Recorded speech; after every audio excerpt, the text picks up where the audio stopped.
வணக்கம். சத்தியமித்ரன் விரைவு செய்திகள். வாசிப்பது அன்புமலை. காஞ்சிபுரத்தில் தனியாரிடம் இருந்த 1000 ஆண்டு பழமையான 2 பெருமாள் கோவிலை அறநிலைத்துறை அதிகாரிகள் மீட்பு. காஞ்சிபுரம் காலண்டர் தெருவில் பச்சை வண்ண பெருமாள் மற்றும் பிரபல வர்ணசுவாமி திருக்கோவில் அமைந்துள்ளது. சுமார் 1000 ஆண்டுகள் பழமையான திருக்கோவில்கள் பரம்பரை அறங்காவலரான பாலாஜி என்பவரால் நிர்வகிக்கப்பட்டு வந்தது. இவர் மீது கோவில் நிர்வாக குளறுபடிகள் மற்றும் கோயில் சொத்துக்களில் தவறான மேலாண்மை, கோயிலுக்கு கும்பாபிஷேகம் நடத்தாமல் இருந்தது போன்ற காரணங்களால் அறநிலைத்துறை அதிகாரிகளுக்கு வந்த புகார்களின் பேரில் காஞ்சிபுரம் மண்டல அறநிலைத்துறை இணை ஆணையர் வான்மதி அறங்காவலர் பாலாஜியை பதவி நீக்கம் செய்து உத்தரவிட்டார். இதனை அடுத்து கோவில் நிர்வாகத்தை அறநிலைத்துறை அதிகாரிகள் மீட்டு தற்காலிகமாக காஞ்சிபுரம் குமரக்கோட்டம் முருகன் கோவில் செயல் அலுவலர் தியாகராஜனை தக்காராக நியமித்து நிர்வாக பொறுப்பை ஒப்படைத்துள்ளனர். அறநிலைத்துறை உதவி ஆணையர் லட்சுமிகாந்தன் பாரதி தலைமையில் அதிகாரிகள் இரு கோயில்களையும் கைப்பற்றியிருப்பது குறிப்பிடத்தக்கது. இந்நிலையில் இந்து சமய அறநிலைத்துறை தனியாருக்கு சொந்தமாக இருந்த கோயிலை மீட்டதை அடுத்து அப்பகுதியில் மக்கள் ஒன்று கூடியதால் பெரும் பரபரப்பு ஏற்பட்டது. சத்தியமித்ரன் செய்திகளுக்காக காஞ்சிபுரம் தினேஷ்.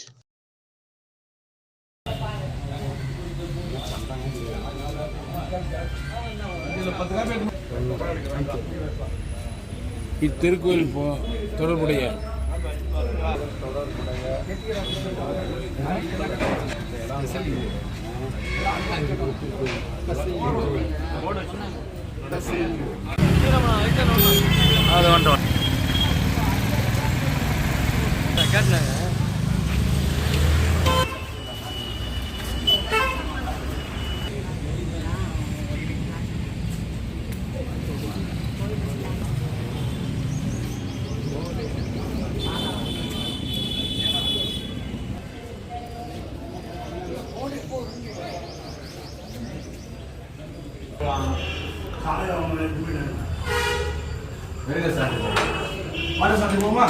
சாவி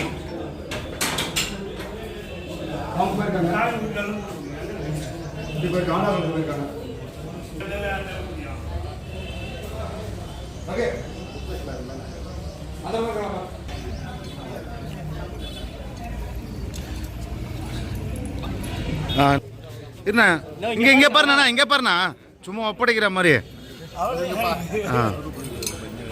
அரசனுடைய உத்தரவு, இது அரசனுடைய உத்தரவு. அவங்க போய் கம்ப்ளைண்ட் கொடுத்தாங்க, போலீஸ் கம்ப்ளைண்ட் கொடுத்தாங்க. நான் கொடுக்கல, இப்போ கவர்மெண்ட்ல கொடுத்துட்டேன். கவர்மெண்ட் எங்கிட்ட கொடுத்துறாங்க. உங்களுக்கு எதாவது டவுட்னா போலீஸ் கம்ப்ளைண்ட் கொடுங்க. நீங்க அப்படியே